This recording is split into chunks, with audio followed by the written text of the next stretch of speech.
Ah! Let's go. Okay, look. Every time you hear that, you know what you're tuned into, okay? I said it in the very first podcast. Every time you hear a loud African screaming, and that's the first thing he does, you know you listening to Pull Up the Tape. Don't play with me. Don't play with me. It's March 6th, and I feel good. I feel really good. It's Friday. I love Fridays. Who doesn't love Friday, to be honest? But I know it's Friday, but I'm still going to be working on the weekend like usual. My grind and my flow doesn't stop. Nothing I do stops. I'm 24/7, year round, no days off. I'm going to keep bringing this podcast to you, no days off, no uninterrupted, all that shit. So, we had a very interesting night in the association yesterday. I think interesting might not actually be the correct word to use. I mean, it was cool. It was decent. There was only 4 games. Sixers were in action, Nuggets were in action, the Clips were in action, and the Raptors were in action against the teams I'm about to announce as the losers. So, the Sixers beat the Kings 125-108. Tobias Harris scored 28 points, led all scoring. And it was good to see the Sixers bounce back. They get a win without Joel Embiid and Ben Simmons, who, as I stated earlier, earlier in the week. We're not too sure exactly when both of them will be back. Joel Embiid should be back within a week or two. Ben Simmons is going to get reevaluated at the end of the week, but I'm not too sure it's going to even matter, to be honest. But again, good win for the Sixers. They're keeping pace up in the Eastern Conference standings, because I think as of right now they might be like 5 or 6, which isn't really going to give them the best or the most favorable matchup in the first round. The Nuggets beat the Hornets 114-112. Devontae Graham, Kansas University, stand up, led all scoring with 24 points. But despite that, his team did not pick up the W. So he led both teams in scoring with 24 points, but he led teams in scoring with 24 points, but they didn't pick up the W. And you might ask, okay, well, he scored 24, then how did his team not win? For those of you not wondering, the Nuggets this was a great win for them. It was a win by committee, because they had 7 players score in double digits, and none of them scored above 20. None of them. So it was a great team win for Mike Malone's Nuggets, and it was on the road as well. I'm about to get into the primetime games today.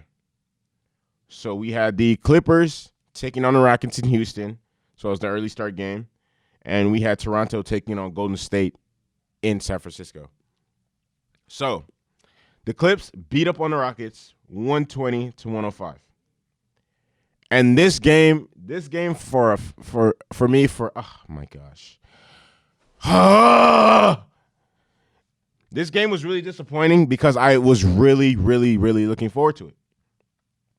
It's damn near a matchup of the two teams that will most likely play each other in the second round. If like the playoffs ended today, no, actually that's not true. It could be a possible second round matchup depending on the way the standings shake out. But Jesus, that shit was so bad.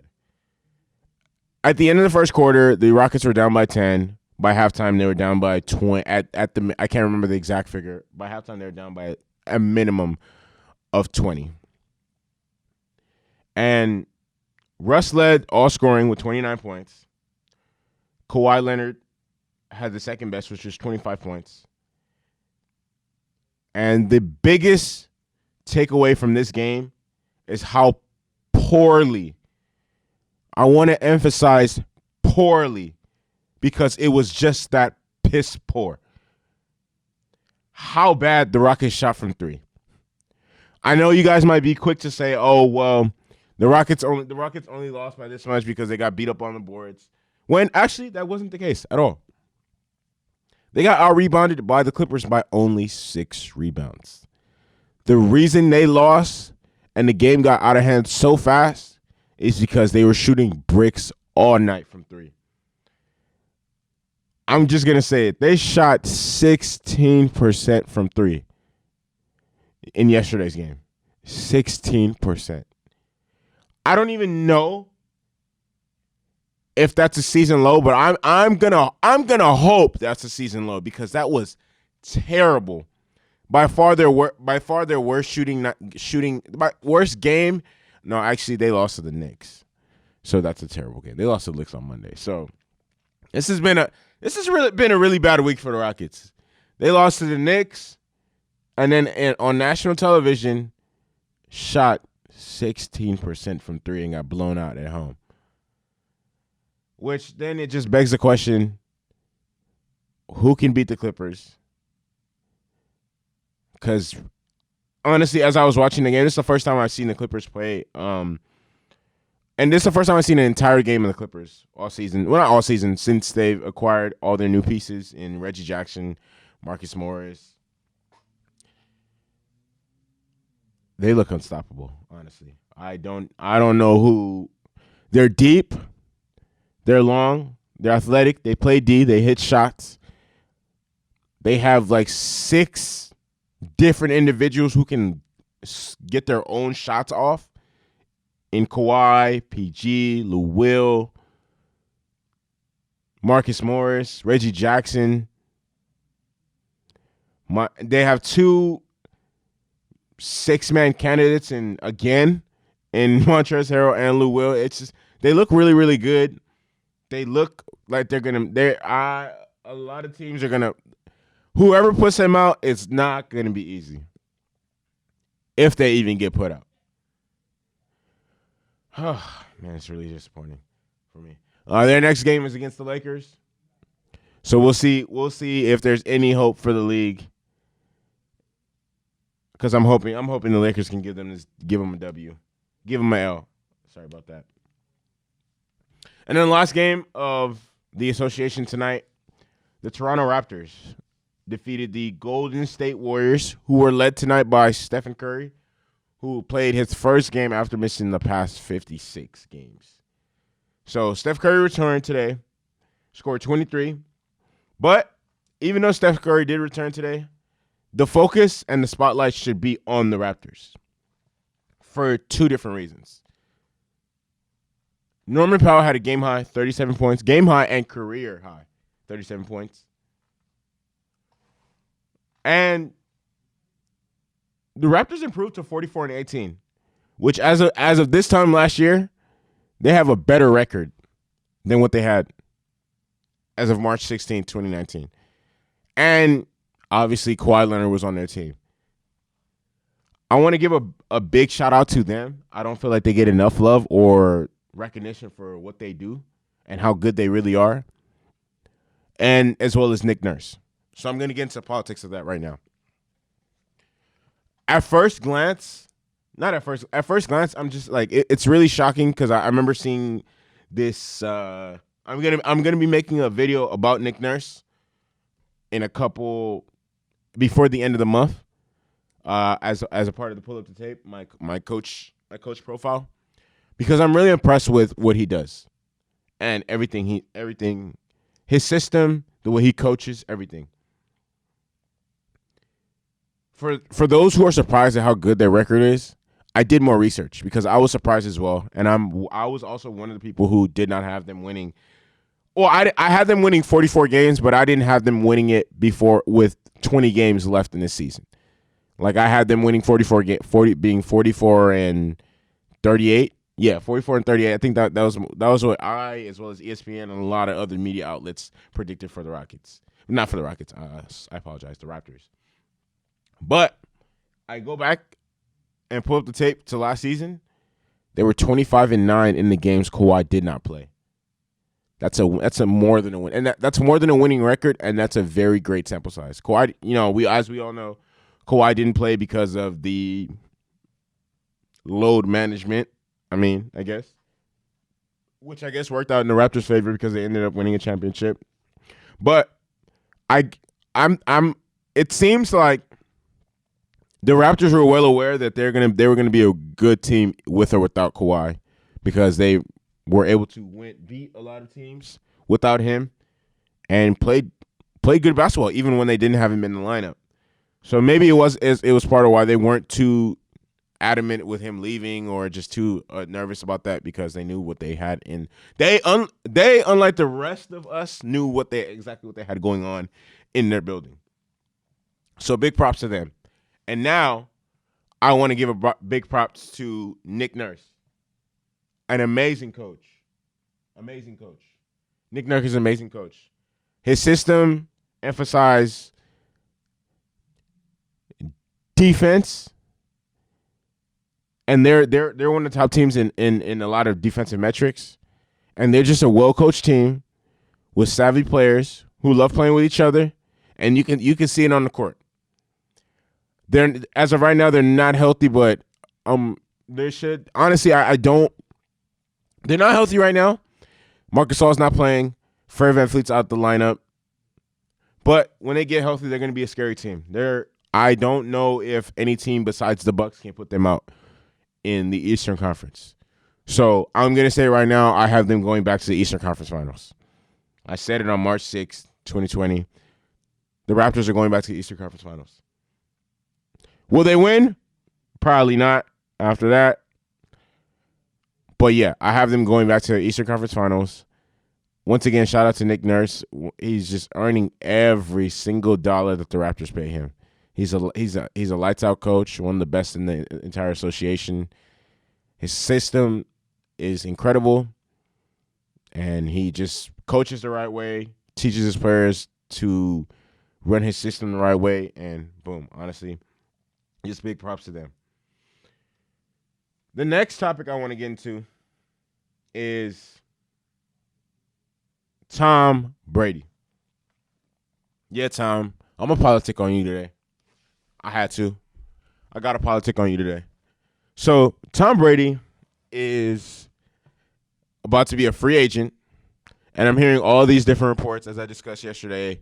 Him swapping roles with Jimmy G, him going to the 49ers, and then the 49ers trade Jimmy G back to New England, and apparently Bill Belichick wouldn't be opposed to that. All this stuff that I do not believe, regardless that they're being backed by credible people, because, as I said yesterday, how do we know that to be true? How do we know that to be true? Bill Belichick doesn't talk to anybody about any of that type of stuff. Anybody. So I'm going to take that stuff with a grain of salt. But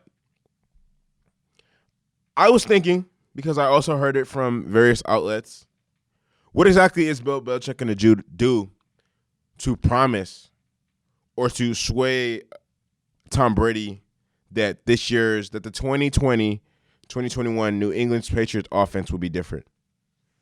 Because as we've seen, what they had did not cut it. It just was not it. Wasn't it? They need to be active. They need to emphasize offense this year in the draft, and they need to go after any elite playmakers that are on the market this offseason, because that's the only way you're going to get Tom Brady. And they have to do it.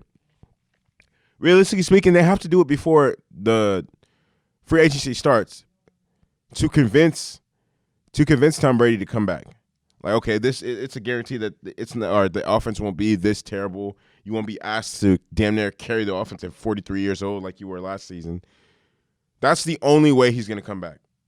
Other than that, they can kiss him gone.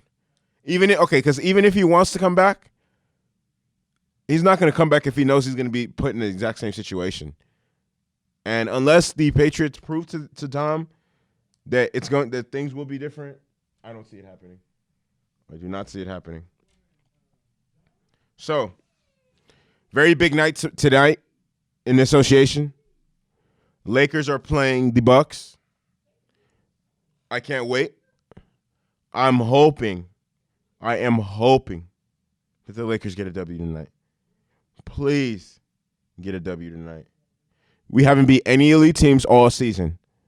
Well, no, not that we haven't beat any elite teams all season. We haven't beat any elite teams when healthy all season. The only elite team we beat, they're just elite in their conference. They're not winning anything. Is the Boston Celtics. We beat them without Kemba, so I'm not really impressed by that. But the Lakers play the Bucks tonight, and this might be Bron's one of his last opportunities to claim. Honestly, I'm convinced that Bron does not give a damn about the MVP. Bron wants to win a championship. If you ask Giannis what means more, a championship or MVP, even Giannis will tell you it's a championship. Nobody cares about MVPs. Players want to win championships, or at least players of that stature. That's what they want to win. That's what they wake up every morning with the goal in mind of working towards that. Nobody cares about the MVP. People just go out and they play their hearts out. Whatever, the MVP is decided by the media. I don't really think to a player like Giannis, and even ask James Harden. James Harden's won an MVP. Russell Westbrook's won an MVP. They would rather win championships than MVP. So I'm with Bron. I'm not worried. He's not worried about the MVP. He's worried about a chip. Let's get it. Let's show Bron, please. Please. This is the Laker fan in me talking. Please. Can we please win this game? Even if it's by 1. I don't care if it takes like 5 overtimes. Please. Bron, please. Let's get a W. Okay, let's go 1-1. The next 2 games are shit, even 2-0. We cannot go 0-2. We cannot go 0-2. For those of you who don't know, the Lakers, after tonight's game, they play the Clippers on Sunday. So we're going to see how the politics work out with that. Back to jump back into the NFL. Free agency is coming up. There's a lot of players that are rumored to be on the move, including Jadeveon Clowney. It's been reported that he's going to test free agency, but it doesn't look like he's going to return to Seattle. Which is funny because he just got traded to Seattle. But hey, he seems like the type of player that he's after his bag. He wants that bag. I can't blame him. He's an unrestricted free agent. He knows his value. He knows his worth. And he's going to go after that. Same thing with Dak. Which is funny because in episode 2, I planned on low-key like bashing Dak because as I'm getting these reports that he's turning down all this money, that the Cowboys offer this, Cowboys offer that, and then he keeps turning them down. I'm like, damn, bro, how good do you think you really are? Because you're not really that. You're not an elite quarterback. But then I checked his stats for last season. He was 2nd overall in passing yards, and he was top 5 in every important quarterback statistic. So honestly, you played like it. So as crazy as that sounds, because they didn't make the playoffs and they were low-key boofy on last year, they lost to the Cowboys, not the Cowboys, the Eagles, when they needed to win the most. Considering that, you would have thought, okay, his stats are pretty pedestrian, but no, he played lights out, and he deserves to get that bag. Even though he's not as good as those other quarterbacks who are getting that bag. But hey, this is what it is. Teach his own. Chase that bag. Try to get as much money as you want.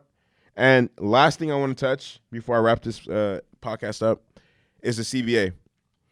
So the owners submitted the new CBA to the NFL players, and it's going to go. It's in their hands now. We'll see how this whole situation plays out. It's been a while since this collective bargaining has been deliberated upon. I think the last one was in like 2011 or something like that. I know it was when Andy Dalton was a rookie. I know that for a fact. I can't remember what year that is, but I know it was when Andy Dalton was a rookie. But anyways, I hope the players get more money. I do not agree with the whole 17-game season. I do not agree with the extra playoff games. I don't agree with 8 teams making the playoffs. That's just dumb. I don't think that's necessary. I don't agree with a lot of the stuff that owners are trying to implement to make more money for them. Like, damn, you guys are already paid as it is. Like, extra. It's an extra game. I think each team gets an extra bye week. Just a bunch of just nonsense. I hope the players don't. I hope the players don't agree to that and do what's best for them and only them, because without them, there is no NFL.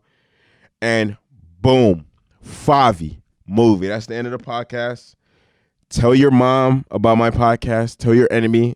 Tell somebody you don't like. Tell somebody you do like. Tell somebody you know fucks with sports, because they're going to fuck with my shit. Help me run it up for real, for real. If you're listening to this, go to my YouTube channel, subscribe, press the bell notification. I'm constantly going to feed the streets with content. I got some shit. For all my hip-hop fans, I'm about to feed y'all some hot shit. I'm about to feed y'all. But this has been the end of the PullUpDaTape podcast. This is episode 3. Episode 4 is, yes. Moving forward, starting Monday, I'm going to be releasing every single episode at 9 a.m. Eastern Standard Time, 6 p.m. Pacific Standard Time. So for all you individuals in the morning, for all you individuals who are waking up on the East Coast or wherever you're waking up at, the podcast is going to be up as soon when you're up. For all the people who live on the West Coast with me, the podcast is for sure going to be up before you're up because it releases at 6 o'clock our time. So again, let everybody know about Pull Up the Tape. It's the best booming podcast in the world by your host, Michael Delu. And yeah, help me run it up. Help me get my subscribes up. Help me get these views up. And Favi movie. Bow.